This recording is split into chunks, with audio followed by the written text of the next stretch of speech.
Greetings all and welcome.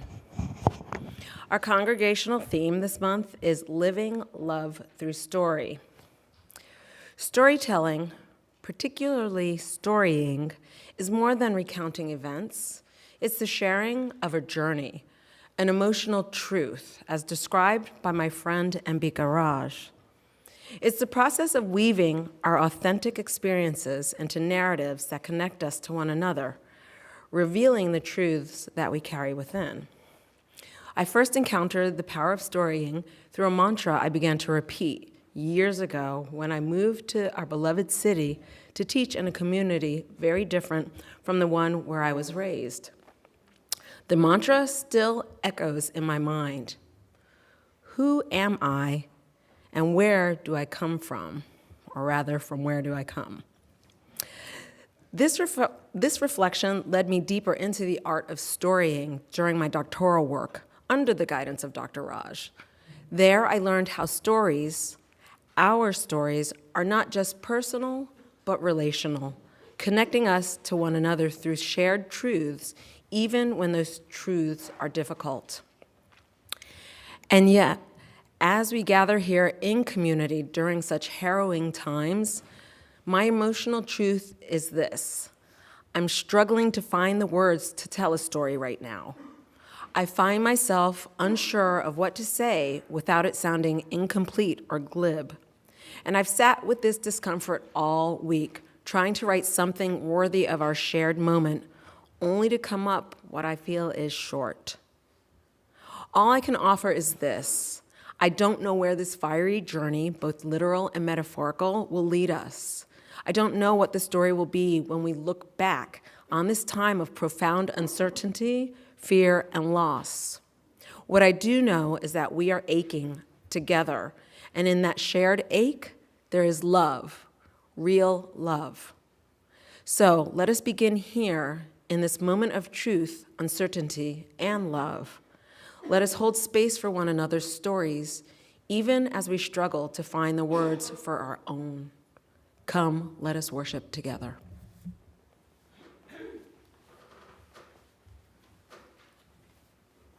Good morning. Assalamu alaikum. May the peace of the morning be with us. We are gathering this morning 5 blocks from the evacuation warning line that was established just days ago in Santa Monica. And in the midst of the ongoing fear and trauma being experienced by our greater Los Angeles family. We have members, friends, and family who have lost their lives, their homes, or been displaced. Many of us have had to evacuate as the fires encroached upon the places that we call home. We hold all of these difficult realities with tenderness as we offer our service storytelling for wholeness this morning. We have pastoral associates from our pastoral care team available to meet with anyone who would like some additional support during or following the service today. Could any pastoral associates who are present with us raise their hands? I see Gretchen and Greg and Denise are here, and I know Linda's also probably setting up in the kitchen. So 4 of our pastoral associates are here from our team, and they're able to provide some companionship and emotional support in the good times and the bad times, and I think we're having some more bad times than good times right now. I'm the Reverend Jeremiah Lal Shabazz Calendé, and I serve this beautiful community as its developmental minister. And I'm joined by our amazing worship team this morning, which includes worship associate Dr. Susan Hendricks, our director of multi-generational religious education, Jessica Tenhave Place, our choral section leader, Talia Moore, and Ryan Humphrey on piano. We are grateful to be with you all in this challenging time. The Unitarian Universalist Congregation of Santa Monica is a contemporary congregation with roots deep in centuries-old traditions of Unitarian Universalism. We are an open and affirming congregation celebrating LGBTIAQ plus members and friends, the whole rainbow, working for justice for BIPOC communities, that's Black, Indigenous, people of color communities, towards full inclusion of those living with disabilities, as well as protecting our precious planet home and all of its inhabitants. We draw upon sacred, secular, and scientific sources in our liberal tradition, and welcome spiritual beliefs from all of the world's religions and from humanistic, atheistic, and agnostic wisdom as well. If this is your first time joining us or you're still new to our congregation, we offer you a special welcome and hope you'll join us. We're going to have a special meal prepared that the entire congregation is invited to following the service today to have some time to be together and share some food. And we will also have friends from our membership committee and hospitality teams present. As we begin, we'd like to acknowledge that we gather upon the sacred lands, near the life-giving waters, and beneath the beautiful sky of Indigenous people. This is the traditional home of the Tangva, Gabrielino, Keys, Ventureno, Fernandino, Tatvaviam, and Chumash tribes. We remember the painful histories of these lands and continue our commitments to justice and sovereignty for Indigenous people. And maybe we all might learn something about land stewardship from our Indigenous siblings as well. We light our flaming chalice with a prayer for being human amidst tragedy by Vanessa Titang.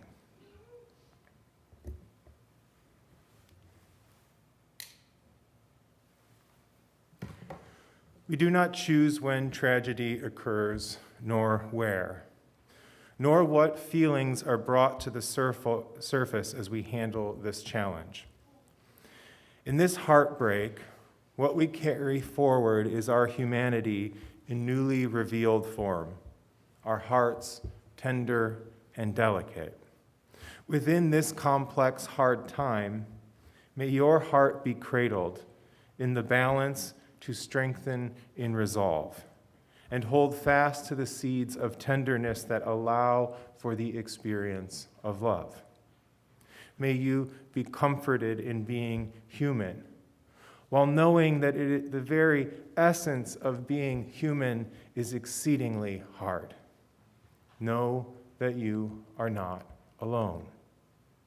Let us heal and balance together. May you find solace here in the collective human experience and regeneration of affection. May community hold, tend, and comfort you in love. May it be so. Let us rise in body or spirit to sing our opening hymn, number 1002 in the Teal hymnal, Comfort Me, and then please remain standing for our covenant and hymn of praise.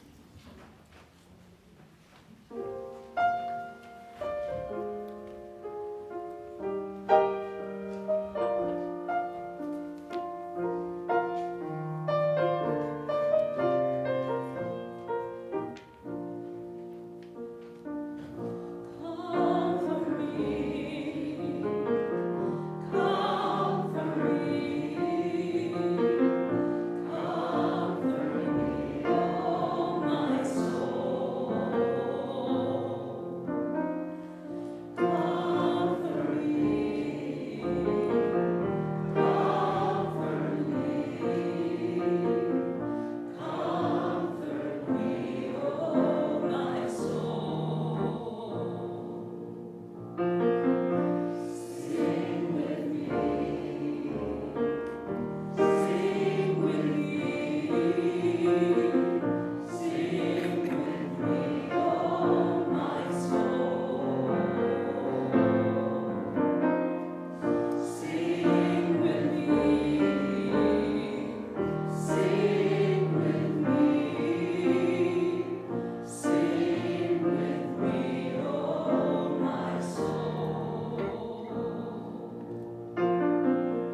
Love is the doctrine of this church.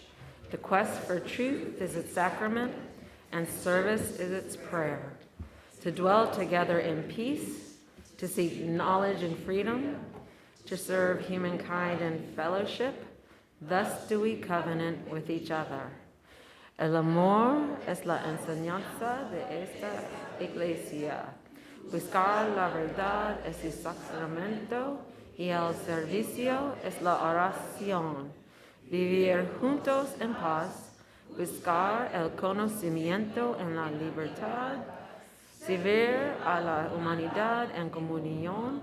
Así es como convenimos unos a otros.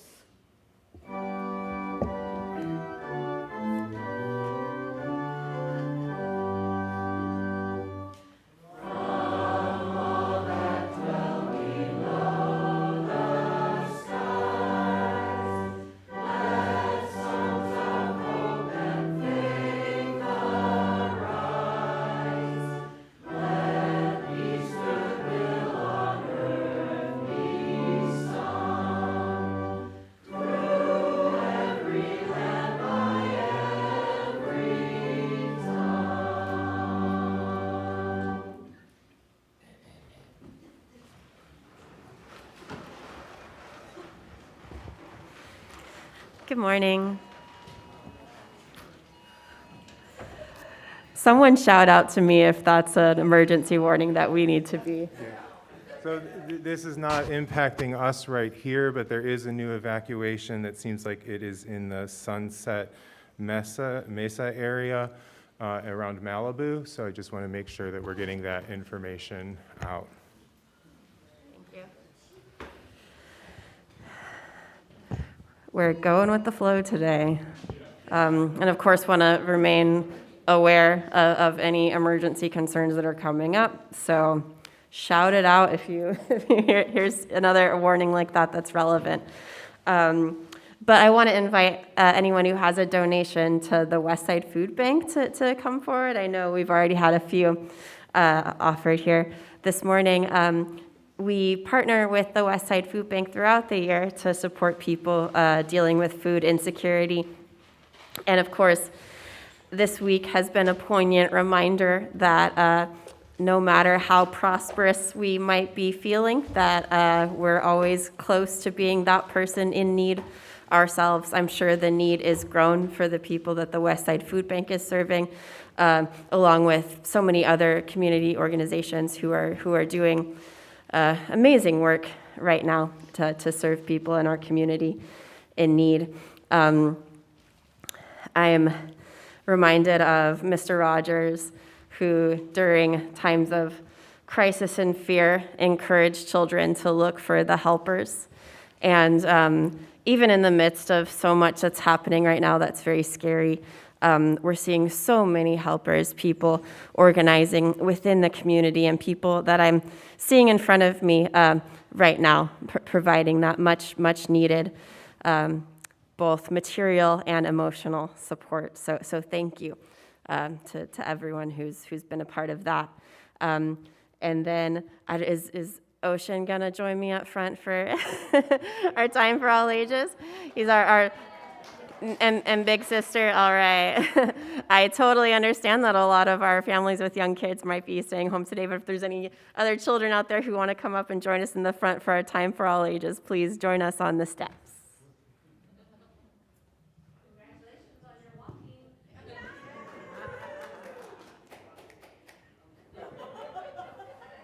All right, exciting times.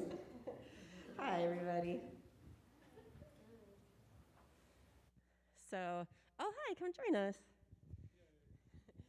And hello to all of our friends who might be watching us on YouTube as well. Thank goodness for technology that keeps us all connected even when we're apart. We've been talking about stories this month. And so I wanted to share a story about my husband, James. When he was in high school, his family experienced a house fire and they lost their house in Michigan.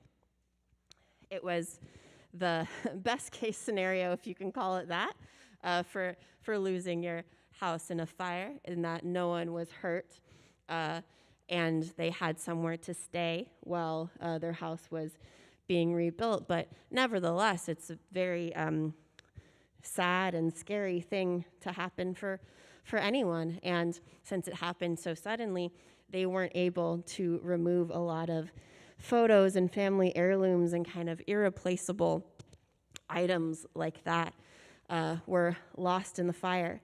But you know what? I still know about so many of those stories that were held in those items, whether it was those photos or quilts or other family heirlooms that may have been lost. The stories about those things were preserved, about the people who held them and made them and passed them down. And so even though these physical things were lost, and it was a really sad thing for everyone to have to go through, nothing can take away our stories. And as long as the people are around and we're passing around those stories of the people we remember and the times we remember, they're still going to be with us. And it's hard, but even in sad times and scary times, it's those sharing those stories with each other, even sharing the stories of the scary times and the sad times that keep us connected together. And if we look around, every week we look at these banners that we have hanging up here representing different faith traditions.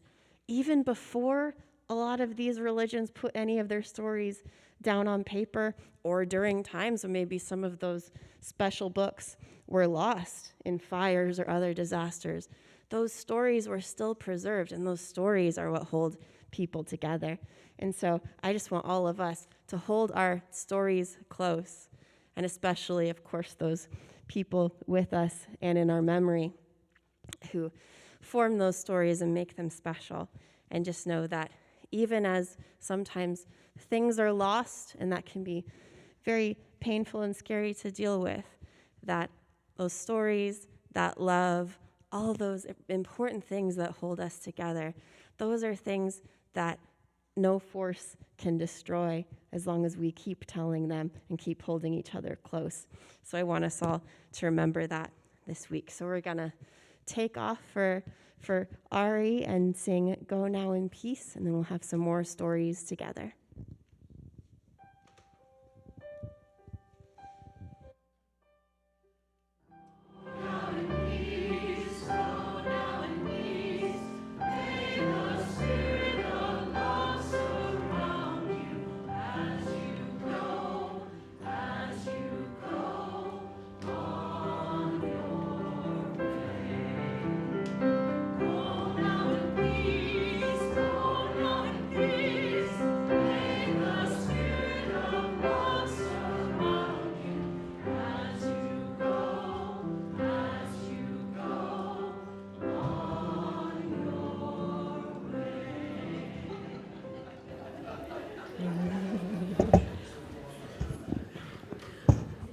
Please take a moment to silence your cell phones if you have not already, but that seems counterintuitive to me. But, that's here in the script. Be mindful of it. Church offices will be closed Monday, January 20th for observation of Martin Luther King Day, and on Monday, February 17th for observance of what I like to call Good President's Day. On Sunday, January 19th, our animal ministry will be accepting donations of unopened wet or dry cat and dog food for the Los Angeles Animal Service pet food pantries. Please drop off your donations at our table after worship service. For those not wanting or able to venture to UUSM today, but who want to connect with other people in the congregation, we will host a Zoom coffee hour like we did during the early days of COVID. Please join us online from 12 noon to 1 p.m. at the Zoom link that was sent by Pam Teplitz. Reverend Kakanza will join around 12:30. Small group rooms will be set up if you want to chat privately with other people, and we will have a main room conversation about how you and your loved ones are doing during our terrible fire situation. What help do you need? What can you give? Finally, today, lunch will be provided for all who are at the church thanks to the efforts of Julie Nyquist. So plan to stay if you can.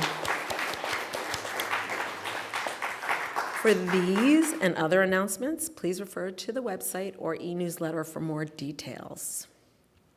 So it's almost time now to greet your neighbors. Before doing so, please remember to listen for Ryan's piano cue to return your attention to the service, which we will then follow with our music for the morning. Let's now take a few moments to say hello and greet those around you who are both familiar and new.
Let us create our moments of calm together in the midst of this perilous week, and create space to hold all that we may be feeling and to offer the prayers and meditations of our hearts. Let us make ourselves comfortable in our pews and chairs and invite attention to our breathing, that we might ease into these moments for communal centering and spiritual practice. I invite you to breathe gently, calming the restless winds within and without, with each inhalation and each exhalation. Long, slow, deep breaths that bring stillness to our unsettled spirits and greater awareness to our aching hearts.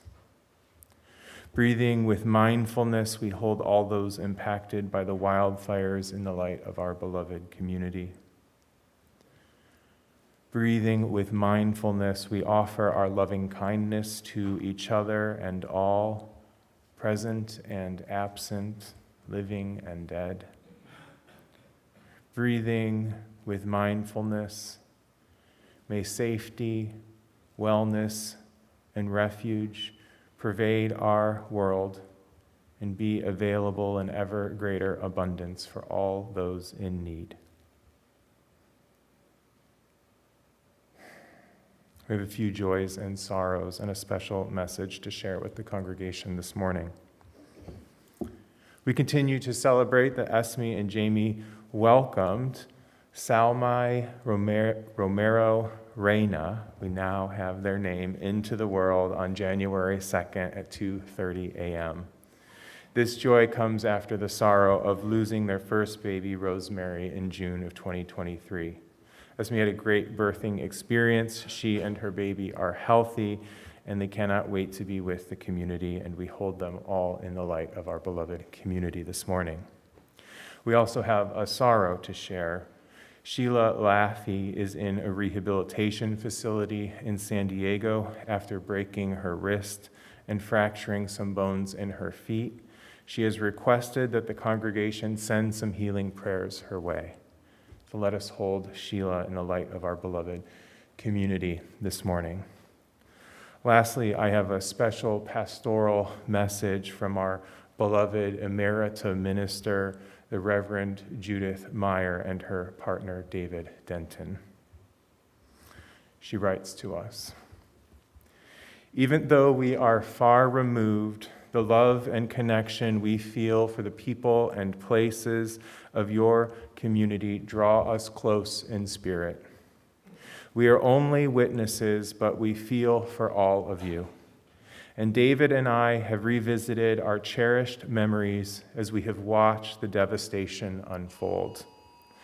A catastrophe like this touches everyone, and though it is not the same for everyone, the bonds are very real, and I believe hold the power of healing and renewal. We send you our sympathy and our faith in your resilience." And I'll read that last part one more time just in case it was difficult. Okay.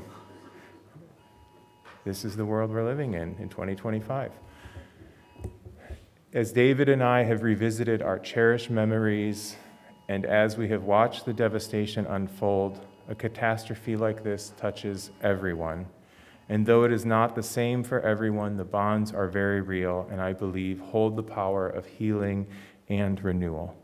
We send to you our sympathy and our faith in your resilience. Thank you, Reverend Judith and David. We love you and we miss you. Our mindfulness prayer this morning is "As Fire Looms" by Caitlin Cotter Kalberg. Please join me in the spirit of prayer and meditation.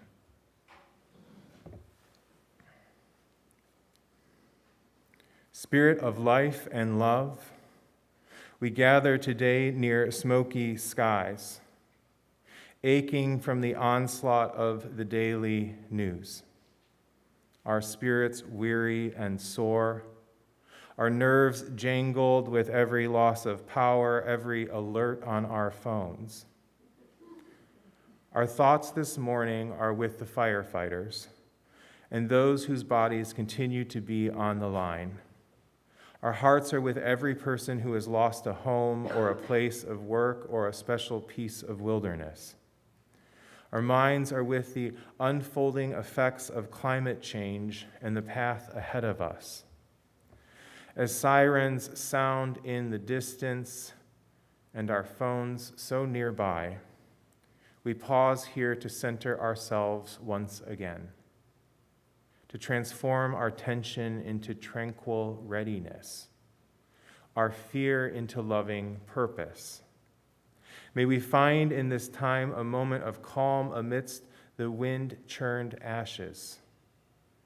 May we find in this sanctuary the space to let our masks down and breathe together, metaphorically. May we find in this community reminders that we are enough and that we are not alone. I invite you to breathe in the quiet with me for a moment, to take in the serenity of being together, and to breathe out more love into this room. Come, let us sit in silence and settle more deeply into the peace of this time together.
Stories are at the heart of existence. We live through our stories. We make meaning of our place in the universe through the tales we receive from others, the narratives we internalize and decide to make our own, and those we decide to pass on to others. From the moment that we are born, we are being given the narrative landscape of our familial, cultural, religious, economic, and political life. It's sung to us in songs, It is taught to us in schools, shared with us in family gatherings, preached to us in spiritual community, and shaped by us through our living. How we know who we are, how we make sense of our place in existence, how we navigate the vicissitudes of life's journey are all informed by the stories we tell ourselves. If you really meditate on this month's theme of story, it becomes apparent that even our very sense of identity, the coherence that we give to our reality, and the meaning that we co-create together and for ourselves are all just stories. So this is a deep and rich spiritual theme to contemplate together as we find ourselves in yet another great unfolding story in our collective life. Stories are also at the heart of the religious quest. It is through religious community that narratives are written, edited, rewritten, told, revised, and retold to serve the ever-emerging needs of people making their way through the world. It's no wonder that the sacred texts at the foundation of our history and culture aren't filled with clear instruction manuals and bullet point formulas for a successful life, in so much as they are the narrative records of people across time. From the creation of the universe, to the freedom of the Israelites from the oppression of Pharaoh, to the parables of Jesus and the life of Muhammad and the sermons of the Buddha, peace be upon them all, our spiritual home and wider culture is the inheritor of thousands of years of sacred tales recorded and transmitted for the edification of future generations. That's us. We receive all of these stories. Some live on through us, others no longer serve us, and then we too become the authors and the storytellers in our time of the meanings and miracles of life. Now, we are in the midst of an unfolding story of profound terror, courage, and lament here in Santa Monica and in the wider Los Angeles community. Thousands of homes have been destroyed. Schools, community centers, and religious sanctuaries have been reduced to ash. Hundreds of thousands of people were displaced or in the danger of displacement this past week, and we still don't know exactly how many people have been injured, maimed, or have died. The air that we have been breathing is again beginning to fill with toxic particulates. It's surprisingly safe this morning in our area. And our non-human animal friends have likewise been the victims of this ecological disaster. We are in mourning in the midst of all this devastation. And we are grateful for the thousands of firefighters, frontline responders, and emergency workers here at home coming from different states and different countries who are putting their lives on the line to serve their callings on behalf of all of us.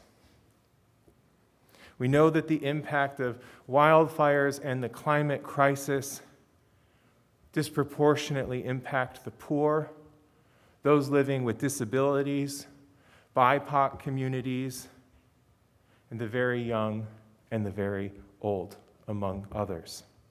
The trauma of these experiences will be felt by all to some degree, and by many in varying degrees of severity in the days, weeks, months, and yet years ahead of us.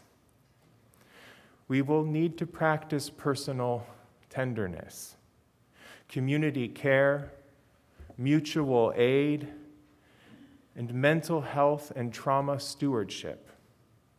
And then take inventory of what got us to where we are today.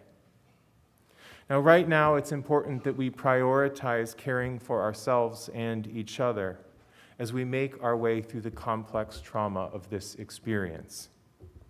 Check in on your loved ones regularly.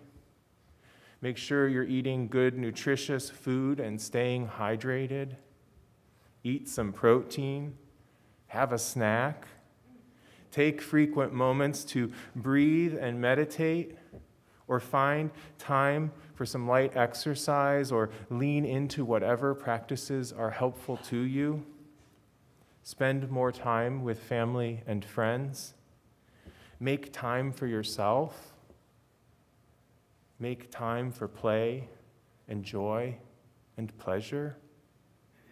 Make sure you are resting when you need it and trying to get some good sleep. Reach out for support if you need it. Psychotherapeutic support is vital if these events have been harmfully triggering for you. Pastoral support is available in our congregation, and our loving and dedicated pastoral care team is ready and waiting to offer their spiritual companionship, if you would find that helpful. Our National Unitarian Universalist Trauma Response Ministry is also standing by, should we need more support from our larger Unitarian Universalist movement, and I'm grateful for them reaching out to us in this past week. We will need to hear and tell the stories of loss, grief, and anger, and also the stories of courage and faith and community. It is unimaginable to lose one's home and all of one's possessions, or one's life, or the life of a beloved, but sharing these stories can make the burden less unbearable. We will have to tell the stories of the government's inaction in the face of the climate crisis and the tragic impact that it is having on all of our lives. We will also have to tell the good stories. The stories we were all writing this past week when members and friends of this community came together again in a time of crisis and modeled what it means to be a beloved community. When the wildfires ignited and seemed to spread without warning, our congregation leapt into action by getting the word out, making calls to those in impacted areas, and identifying members' homes that were safe spaces for friends evacuating. We can tell of the phone calls, the tears shed, the hugs shared, the loss made more bearable in community. I know I'll be telling the story of encountering the wall of fire and then knocking on neighbors' doors and evacuating with only a moment's notice for some time to come. We can tell visitors, potential new members, and even your potential candidates for settled ministry how we, faithful Unitarian Universalists, show up when disaster strikes. Now, we've had a few too many opportunities to demonstrate this over the past few years, in my opinion, and yet it remains a testament to the resilience, ingenuity, and great compassion of our people. The good news of the Unitarian Universalist congregation of Santa Monica isn't all of this unfolding story, though. It's so much larger than just our little sphere of the world, our little patch of the Garden of Heaven here on 18th and Arizona. What happened this past week didn't happen in a vacuum. It's still happening. It's not a random event. It's a larger pattern of ecological devastation exacerbated by climate disruption, caused by humanity's addiction to fossil fuels, factoring farming and an unsustainable meat-based diet, unchecked capitalism, rampant consumerism, and the destruction of our planet's forests. When I was in Ohio over the summer, and I know I've shared this story with some of you, I was house sitting and watching my friend's little lambs, what I call their two Maltese, Stacy and Summer, when for the first time in my lifetime, a severe thunderstorm formed over Lake Erie and produced a macroburst, that was a new word for me, and 4 tornadoes that touched down in the greater Cleveland area. 1 2 miles from where I was staying, and another passed only a block from my childhood home. The damage was so severe that the entire city was in total darkness for 5 days in the sweltering summer heat. All I could think about in the aftermath of these severe, unprecedented lake storms was the fact that the previous winter there was virtually no ice coverage on any of the Great Lakes for the first time on record. Now, I'm not a climatologist, and I can't make any scientific claims. But it's clear to me that extreme weather events are happening with greater frequency, intensity, and for longer durations of time all across the country and around the globe. It frightens me to think that I've been lucky enough to survive a tornado and a wildfire in just the last 6 months. Knock on wood. The climate crisis is very real and too close, whether we deny it or not. The new administration may want to continue to call the climate crisis a hoax, but people will eventually wake up to the truth of what is occurring all around us. It's not as though we aren't all witnessing the extreme droughts, wildfires, tornadoes, and hurricanes of our lifetimes.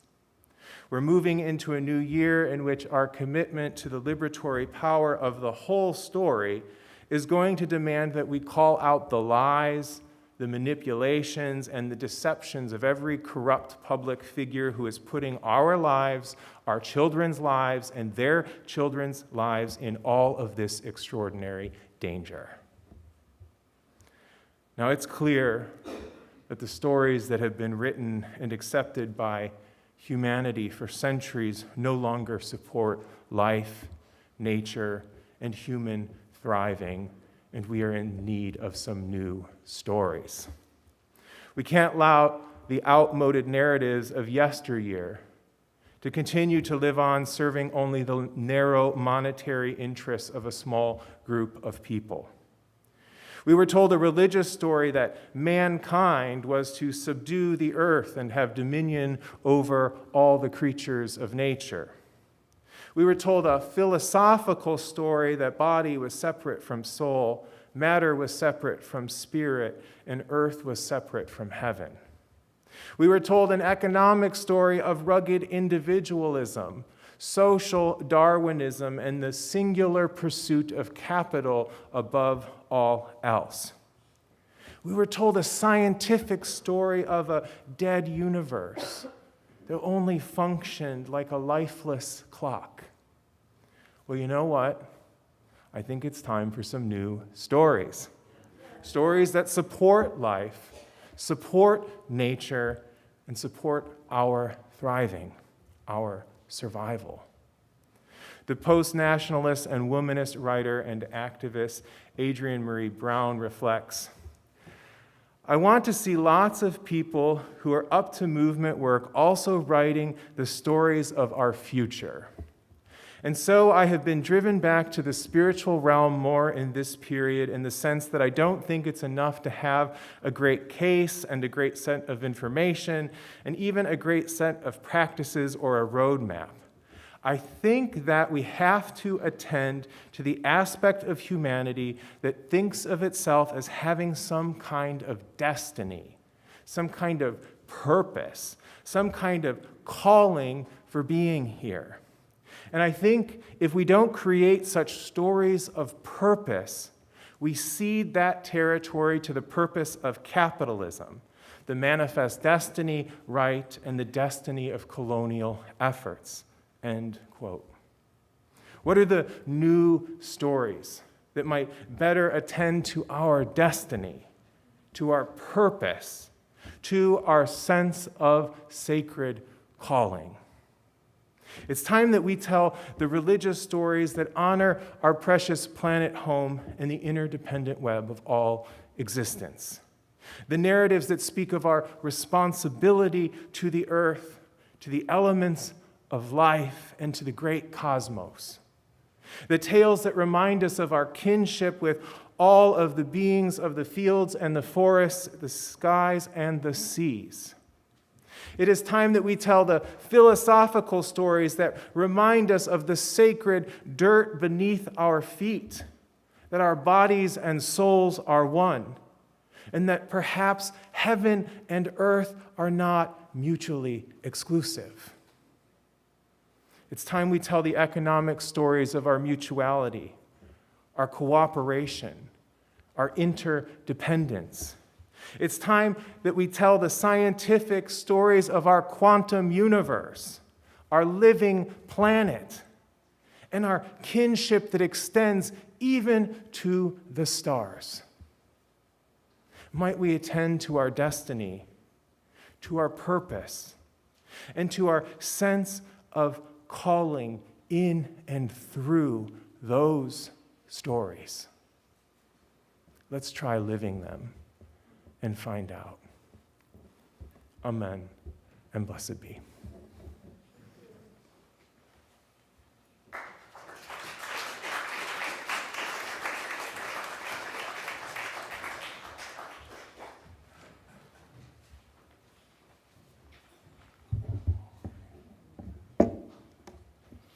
As part of our spiritual practice, we generously share the abundance of our Sunday offering.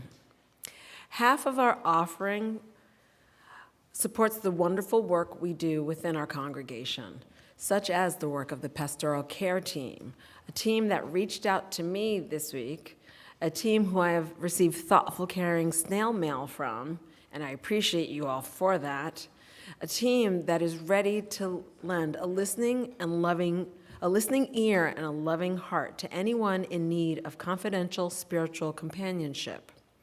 This kind of pastoral care from our team of volunteer leaders you can request by emailing pastoralcare@uusm.org or by calling the church office.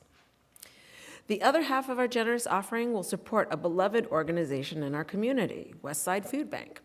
Founded in 1981, Westside Food Bank provides nutritious food to 72,000 households, serving 153,000 individuals in need, with the help of over 60 member agencies across its service area. Collaborating with community coalitions and multi-sector partners, they work to strengthen the food assistance network on a large scale. Their mission is to end hunger by ensuring access to free, nutritious food, engaging the community, and advocating for a robust food assistance network. We know them, we love them. Let's continue to support their vital work. There are many ways to give, which you will find on the slide behind me. Text, cash, and checks are all welcome. If you're new or visiting, or just don't prefer technology, you may opt to drop something in the offertory bags that will come around shortly. Thank you for all that you give monetarily or of yourself as a volunteer to support the life of our congregation and the community beyond our walls. I invite our ushers to come forward. Your offering will now be greatly received.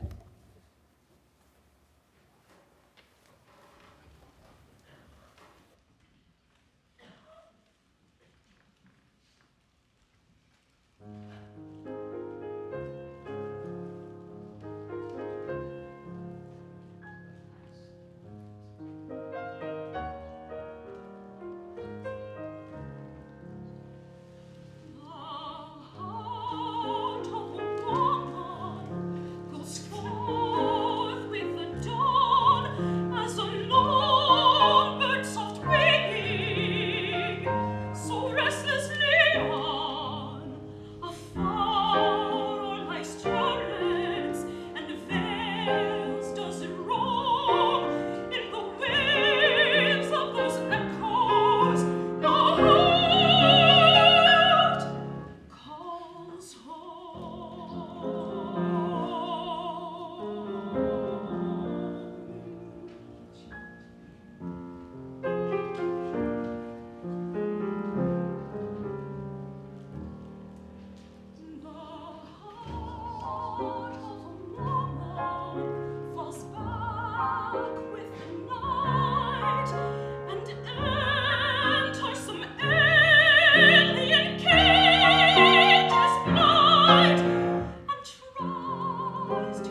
May you go forth into this day and into this week, finding peace where you can.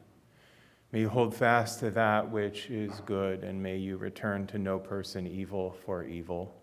But may you strengthen the faint of heart. May you support the weak, help the afflicted. May you go forth into this day and be a blessing. Amen.